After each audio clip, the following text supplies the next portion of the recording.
The opinions voiced in this material are for general information only and are not intended to provide specific advice or recommendations. To determine which investments may be appropriate for you, consult with your financial advisor.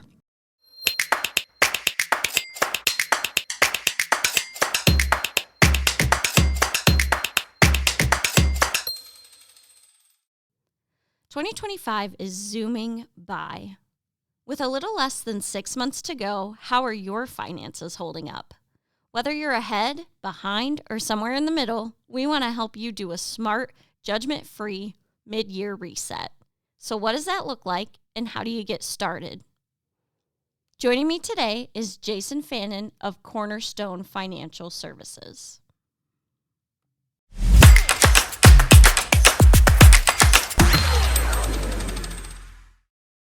Why is it important to review your finances at this point in the year? Or why do you think it's important to do a mid-year financial check-in? Yeah, so, I'm a big believer in checking up twice a year anyhow. So having that initial review at year end or at the beginning of the year is important, but it's also equally to have a mid-year review as well to make sure that the first 6 months are, being executed on and you're getting things done the way you thought you would when you set your goals at the beginning of the year. And so it just gives an opportunity for clients to check in and say, hey, I've either accomplished these goals or here's where I'm falling short and need to regroup. Yeah. What does that check-in entail exactly? Like, what things should you be looking at? Yeah, so I would segment it into 5 different categories. The first, and perhaps the most overlooked in cases, is budgeting. So, hey, how did we budget for the first 6 months? Are we hitting those objectives? Do we need to do a better job in certain areas? So I would say budgeting would be number one. And then the second item would be liability management. So this would be your debt. Keeping an eye on debt would be appropriate just to make sure that there aren't opportunities with interest rate fluctuations that would improve your overall debt situation. Yeah. So that would be, I think that would be a good one as well. Number 3, certainly investments. To get a pulse, calling your advisor to determine, hey, how do we do the first 6 months? Do we need to make any allocation adjustments? And getting that feedback there, I think is excellent. And then the fourth item would be taxes. How are we budgeting for taxes throughout the course of the year? Have there been any changes? Of course, this year we just had a new tax bill introduced. And so, are there any planning opportunities that come along with the new tax bill that we may want to be aware of? And then the fifth one, which is often overlooked as well, is insurance. And so insurance can be an area where an insurance would indicate auto insurance, your homeowner's insurance as well. And if you have an umbrella policy, that would certainly fit into this category. But just reviewing those premiums and coverages to make sure, one, you're adequately covered, and then two, is it a competitive rate? Are you paying competitive premiums? Is there an opportunity to switch and save a little bit of money?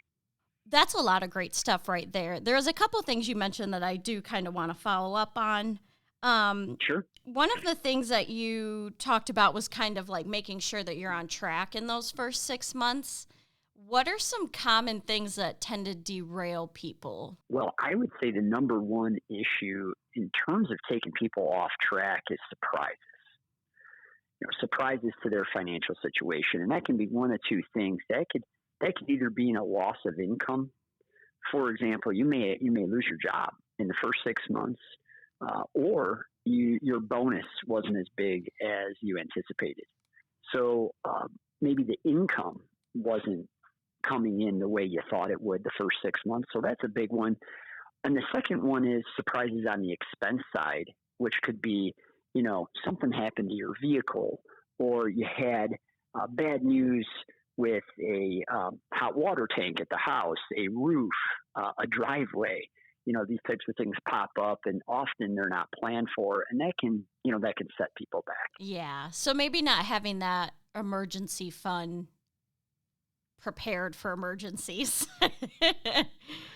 Correct. Yeah, the emergency fund is certainly something everyone strives to have in place, but often, it may not cover the emergency, right? So Yeah. we want to make sure that, again, proper financial planning. We want to make sure and go through scenarios with folks to ensure that they do have the right emergency fund, because that can be very helpful if you do have it and one of those surprises occurs. The second thing that I kind of wanted to ask you, you brought up budgeting earlier. What are some signs that maybe like somebody's budget isn't working for them? Yeah. So as you create the budget and look out on a monthly basis and notice that you're short income, perhaps your credit card a bill continues to move up and you're carrying a balance month to month, that would be the first sign that,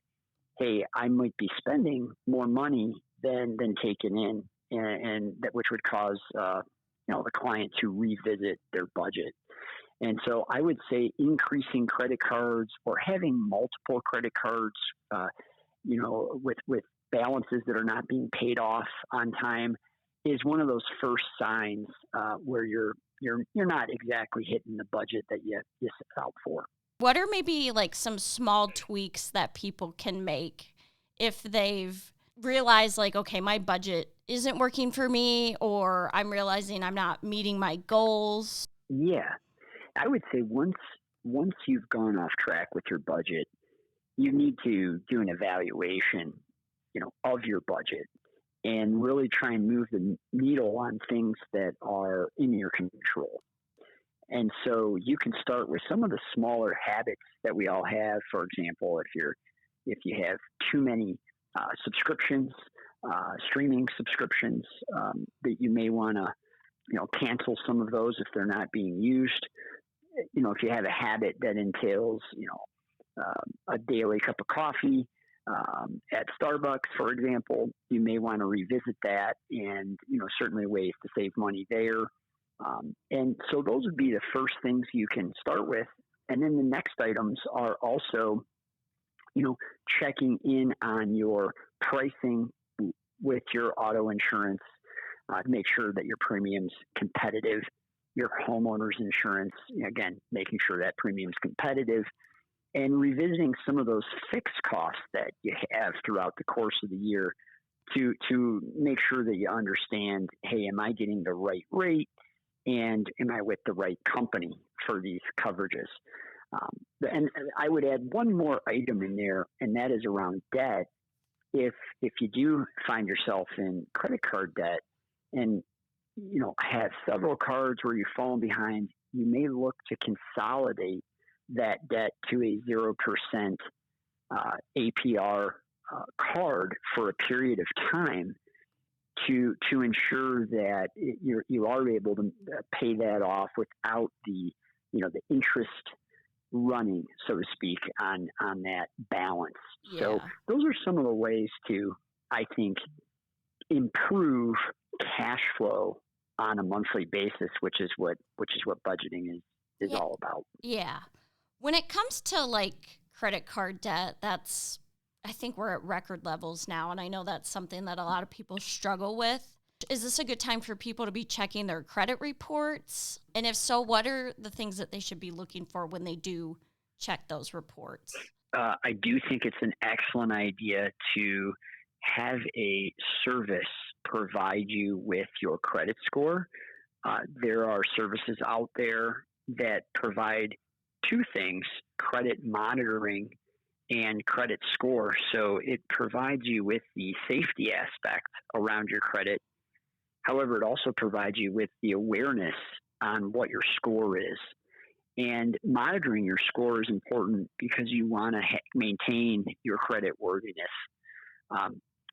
The reason to monitor your credit obviously is for fraud prevention purposes.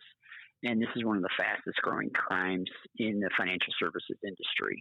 So we would strongly recommend, clients being aware of what their credit score is and, inquiries on their Social Security number there on their credit history. When it comes to this time of year, let's say someone hasn't looked at their financial situation yet. Why is that harmful, and maybe what advice would you have for them to get a better handle on their situation? I would say if you hadn't reviewed your situation, it's never too late to take a approach to thoroughly review it, because often you're missing opportunities to improve your financial situation without having to make more money. That would be my recommendation, is to take a look at the expense side of your equation and determine, are there ways that I can improve my situation from a cash flow perspective without having to make any more income. And often we find with clients that there are plenty of opportunities to do this through budgeting and reviewing costs that are variable and fixed. Looking ahead with the next 6 months, what are things that people should kind of do maybe to prepare for the holidays coming up, or back to school shopping maybe even? Or you mentioned some of the tax planning stuff earlier. Can you just kind of elaborate on some of those things? Yeah, so if you're preparing for the back half of the year, you want to, again, ensure that you're appropriately covered for all those expenses that could pop up around the holidays. So having and reviewing your emergency or savings funds is an excellent idea. And then also pivoting to taxes and tax planning to make sure that you understand, what your tax liabilities will be in 2025. You have all the way up until December 31st to, make any changes or essentially execute certain items around your financial situation to improve your tax standing. And so we often start to talk with clients in quarter 3 and quarter 4, the back half of the year, on how they can improve specifically in that area, because nobody likes to be surprised, by the tax bill come April 15th of 26. Right. So that would be a main area of focus. And then earlier you mentioned some tax credits that are expiring. Can you get into that a little bit? So yeah, the bill that was recently passed essentially introduces a few new items and also addresses some items that may no longer be in place from a credit perspective. I mean, the biggest change in the tax code was the SALT, which is essentially the deduction that most people think about around how they can deduct their property taxes. And that cap was $10,000 in terms of a deduction.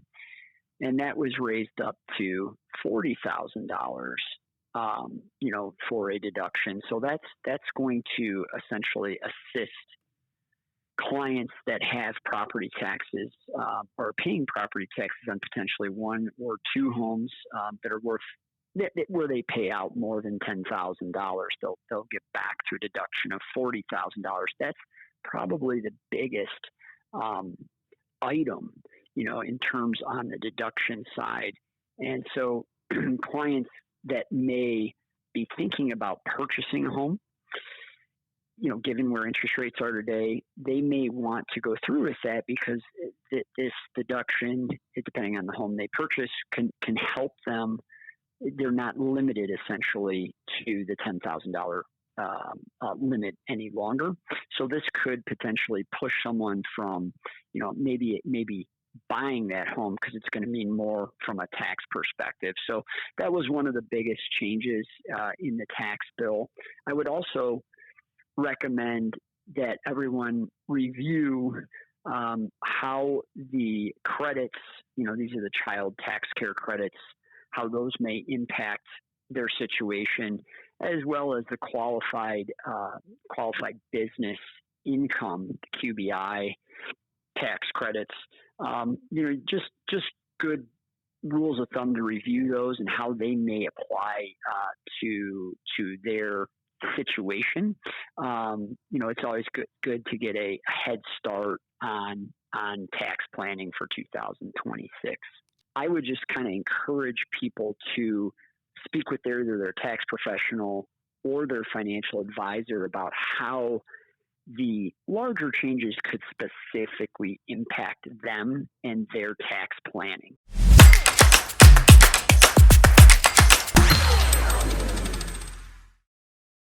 All right, that does it for this edition of Not Your Father's 2 Cents.